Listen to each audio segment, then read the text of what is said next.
واقعی سے اشرف خان نے یہ ریئل انسیڈنٹ ہمیں سینڈ کیا ہے۔ ایک سچ پر کہانی میں آپ کو سنانے جا رہا ہوں جو میرے ساتھ ہوا۔ لوگ اکثر کہتے ہیں کہ دوپہر کے وقت قبرستان نہیں جانا چاہیے کیونکہ دوپہر کے وقت زوال کا ٹائم ہوتا ہے۔ دوپہر کے وقت وہاں جنات کا سایہ ہوتا ہے۔ ہمارے بڑے بزرگ کہتے ہیں کہ دوپہر کے وقت قبرستان جانا منع ہے، عصر کے بعد جا سکتے ہیں، لیکن میں اس بات کو کبھی نہیں مانتا تھا کہ جنات کا سایہ ہوتا ہے۔ میں یہ بھی نہیں مانتا تھا کہ جن ہوتے ہیں۔ ایک دن سوچا کہ آج دوپہر کے وقت ہی چلتا ہوں، تو میں قبرستان کی طرف چل پڑا۔ گرمی بھی بہت زیادہ تھی۔ وہاں جا کر تو پہلے میں قبروں پر پانی ڈالنے لگا۔ پانی ڈالنے کے بعد میں تھوڑا تھک گیا۔ گرمی کی وجہ سے میں نے سوچا کہ چلو کچھ دیر درختوں کے چھائے میں بیٹھ کر سانس لے لوں، پھر دعا کرتا ہوں۔ ابھی مجھ کو بیٹھے 1 منٹ بھی نہیں ہوا تھا کہ میرے کانوں میں ایک عجیب سی آواز آئی۔ پہلے تو میں اس پر توجہ نہ دی، لیکن آواز پھر آئی۔ وہ آواز کسی مرد کی تھی، جیسے کوئی بہت اذیت میں ہو۔ میں کچھ سہم گیا اور پھر اس خیال کو دماغ سے نکال کر دعا کرنے کے لیے چلنے لگا۔ میں قبر پر دعا کرنے لگا۔ میری عادت تھی جب میں دعا کرتا تھا تو جوتے اتار دیتا تھا، اور ایک طرف ابھی میں نے دعا کے لیے ہاتھ اٹھائے ہی ہوئے ہوں گے کہ وہ آواز پھر اونچی آواز میں مجھے سنائی دی۔ اب میں اس قدر ڈر گیا کہ میرے پسینے چھوٹنے لگے۔ میں اپنی دعا جاری رکھی۔ قبرستان کے چاروں طرف 4 دیواری تھی۔ قبرستان کے باہر ایک کونے میں ایک لڑکی کھڑی مجھے آواز دے رہی تھی۔ میں سر اٹھا کر دیکھا تو وہ لڑکی مجھ کو میرے نام سے پکار رہی تھی۔ میں تو اس کو جانتا بھی نہیں تھا۔ وہ بہت خوبصورت لڑکی تھی۔ جب دوسری بار آواز آئی کہ مامون مجھ کو بچاؤ، میں بہت اذیت میں ہوں، تو وہ آواز ایک قبر سے آ رہی تھی۔ میں اتنا ڈر گیا کہ میرے جسم سے جان نکل گئی۔ دوسرے وہ لڑکی، میں نے دعا چھوڑی اور وہاں سے بھاگنے لگا۔ جوتی کو بھی میں اپنے بھول گیا۔ میں ننگے پاؤں بھاگ رہا تھا۔ آواز تیز ہوتی گئی۔ میں نے پیچھے مڑ کر دیکھا تو وہ لڑکی اتنے سے میرے پیچھے آ رہی تھی، اور وہ لڑکی اس بار خوبصورت نہیں تھی۔ میں نے جب اس کے پاؤں کی طرف دیکھا تو اس کے پاؤں پیچھے کو مڑے ہوئے تھے۔ میرے تو سارے جسم کی جان نکل گئی۔ میں نے دگنی رفتار کے ساتھ بھاگنا شروع کر دیا اور مسلسل تیز آواز ہوتی جا رہی تھی کہ مامون مجھ کو بچاؤ، میں تکلیف میں ہوں۔ اور وہ لڑکی، مامون رک جاؤ، بات سنو۔ میرا وہ عالم یقین جانو کہ جیسے میرے جسم میں جان نہ ہو۔ میں اتنا بھاگا کہ اور ہمت نہیں رہی تھی بھاگنے کی۔ میرا سانس پھول چکا تھا۔ گرمی سے میرا برا حال اور پیاس سے میرا گلا خشک ہو رہا تھا۔ بھاگتے بھاگتے میں قبرستان کے باہر آیا۔ آوازیں مسلسل آ رہی تھیں، میں مگر بھاگتا رہا۔ منہ میں درود شریف پڑھنے لگا اور سامنے مجھ کو قبرستان کے باہر کچھ فاصلے پر مسجد نظر آئی، تو میں بھاگ کر مسجد کے اندر داخل ہو گیا۔ میں بہت زیادہ ڈر گیا تھا۔ میں نے اللہ کا شکر ادا کیا کہ مسجد کھلی تھی اور میں وہاں بیٹھ کر سانس لینے لگا۔ درود شریف پڑھتا رہا۔ آواز ابھی بھی آ رہی تھی کہ اللہ کو یاد کرنے لگا، رو کر مالک کہ مجھ کو معاف کر دے، کسی مشکل میں پھنس گیا ہوں۔ پھر مسجد میں کسی کے آنے کی آواز آئی۔ سوچا کہ آج میں گیا، دیکھا کہ ایک بوڑھا شخص آ رہا ہے۔ میں اس کے پاؤں دیکھے تو وہ ٹھیک تھے۔ میں سمجھ گیا کہ خدا نے میری سن لی۔ ابھی وہ بوڑھا شخص مسجد میں داخل ہوا تھا کہ آواز بند ہو گئی۔ وہ ظہر کی اذان دینے آیا تھا۔ میں نے نماز پڑھی اور اس کے بعد میں اپنی واپسی کے لیے نکلا۔ بڑوں نے ہمارے سچ ہی کہا ہے کہ دوپہر کے وقت قبرستان نہیں جانا چاہیے۔ اس واقعے کے بعد میں آج تک دوبارہ قبرستان نہیں گیا۔ لاسٹ سٹوری مجھے لاہور سے سینڈ کی ہے جو میں آپ کو سنانے لگی ہوں۔ رات کے 2:30 بجے کا وقت تھا۔ سڑک بالکل سنسان تھی۔ سڑک کے پاس ایک فیکٹری سے آنے والا دھواں سڑک کے قریب لگی روشنیوں میں خوفناک حد تک نظر آ رہا تھا۔ میں سڑک کے بیچ میں تھا جب ایک بالکل کالی سیاہ بلی منہ میں سفید رنگ کا کبوتر دبوچے تیزی سے میرے سامنے سے گزر گئی۔ مجھے امی کی بات یاد آ گئی کہ اگر کالی بلی راستہ کاٹ جائے تو کوئی مسئلہ ضرور ہوتا ہے۔ میں اسی راستے کی طرف چل دیا جہاں بلی گئی تھی۔ یہ سڑک پہلے کی نسبت بہت زیادہ سنسان تھی۔ مجھے ایسی سنسان جگہوں سے شروع سے ہی ایک عجیب قسم کی وحشت ہوتی تھی۔ چلتے چلتے تقریباً آدھا گھنٹہ ہو چکا تھا، لیکن ابھی تک مجھے وہ بلی کہیں نظر نہ آئی۔ میں سستانے کی غرض سے تھوڑا دیر رکا تو میری نظر سڑک کے کنارے پر پڑی۔ مجھے ایسا لگا جیسے وہاں کچھ ہے۔ میں نے اپنا چشمہ ٹھیک کرتے ہوئے غور سے دیکھا تو وہ ایک بچہ تھا جو وہاں بیٹھا ہوا تھا۔ میں نے گھڑی پر نظر دوڑائی تو رات کے تقریباً 3:30 بج رہے تھے۔ میں بہت پریشان ہوا کہ یہ بچہ وہاں اس وقت کیا کر رہا ہے۔ ضرور بیچارہ مصیبت میں ہوگا یا راستہ بھٹک کر یہاں آ گیا ہوگا۔ مجھے اس کی ہیلپ کرنی چاہیے۔ یہ سوچ کر میں اس بچے کی طرف چل دیا۔ بیٹا اس وقت یہاں پر اکیلے کیوں بیٹھے ہو؟ کیا کر رہے ہو؟ کیا میں آپ کی کچھ ہیلپ کر سکتا ہوں؟ میں نے اس بچے سے پوچھا۔ اس بچے نے جیسے ہی پیچھے مڑ کر دیکھا تو میں ایک جھٹکے کے ساتھ نیند سے اٹھ بیٹھا۔ سردیوں کے اندر بھی میں مکمل پسینے میں بھیگا ہوا تھا۔ لمبے لمبے سانس لیتے ہوئے میں نے چہرے پر اپنا پسینہ صاف کرنے کی غرض سے بیڈ کے قریب پڑے میز پر پانی کا گلاس اٹھایا اور غٹاغٹ پی گیا۔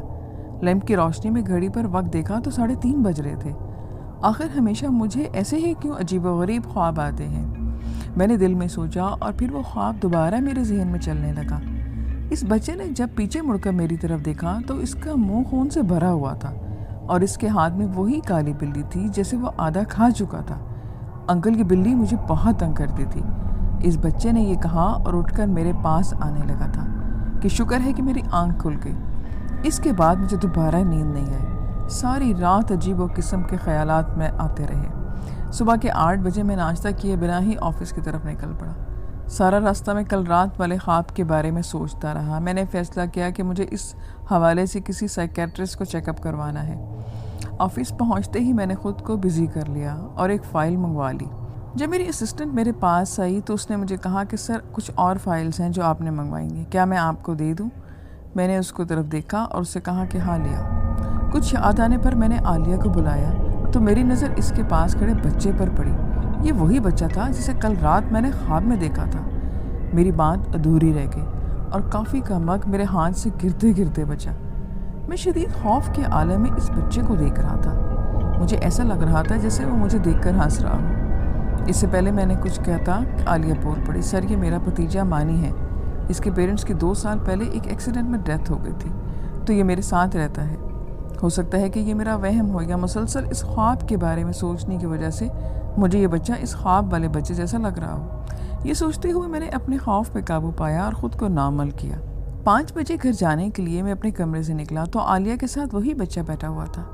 میں کچھ دن آفس نہیں آؤں گا، اب تمام فائلز شاکر کے ہاتھوں میرے فلیٹ پر بھجوا دیں۔ میں نے اس بچے کی طرف دیکھے بغیر عالیہ سے یہ بات کہی۔ یہ کوئی اتفاق نہیں تھا، ضرور اس بچے کا میرے خواب سے کوئی تعلق ہے، ورنہ وہی شکل وہی جملہ۔ نہیں، یہ میرا وہم نہیں ہے، کچھ مسئلہ ضرور ہے۔ میں نے لفٹ سے باہر نکلتے ہوئے پریشانی کے عالم میں سوچا اور گھر جانے کے بجائے سیدھا ایک ماہر نفسیات ڈاکٹر کے پاس پہنچ گیا اور اسے تمام واقعہ بتایا۔ اس میں گھبرانے والی کوئی بات نہیں۔ بعض دفعہ کام کی زیادتی، نیند پوری نہ ہونے کی وجہ سے یا کھانا وقت پر نہ کھانے کی وجہ سے ایسا ہو جاتا ہے۔ میں آپ کو کچھ میڈیسن دیتا ہوں، آپ استعمال کریں، آپ ٹھیک ہو جائیں گے۔ ڈاکٹر صاحب نے میری باتیں سننے کے بعد کچھ میڈیسن لکھ دی۔ میں اپنی دوائیاں لے کر گھر واپس آ گیا اور اچھے سے کھانا کھانے کے بعد دوائی کھا کر میں ڈاکٹر کے کہنے کے مطابق جلدی سو گیا۔ آج روٹین سے ہٹ کر مجھے لیٹتے ہی فوراً نیند آ گئی، ورنہ تو آرام سے 1.5-2 گھنٹے مجھے لگ جاتے تھے۔ میں بہت گہری نیند میں تھا۔ مجھے ایسا محسوس ہوا کہ کچھ شور ہو رہا ہے۔